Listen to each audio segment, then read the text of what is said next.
how to redeem Amazon gift cards on your computer. This tutorial shows you how to add a gift card balance to your Amazon account. First, open your browser and go to Amazon.com. After that, sign in to your Amazon account. From there, click on Accounts and Lists at the top right. At this point, scroll down and click on Gift Cards under the Other Accounts section.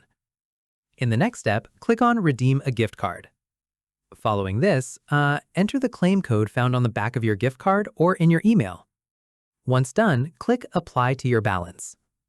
From here, the gift card amount will now be added to your Amazon account balance. Keep in mind, this balance is automatically applied to your next purchase, so you don't need to manually select it at checkout. Finally, click on Your Account to check your updated gift card balance anytime. And that's it. If this guide helped you redeem Amazon gift cards on your computer, give it a like, subscribe for more Windows tutorials, and tap the bell icon for updates. See you in the next one.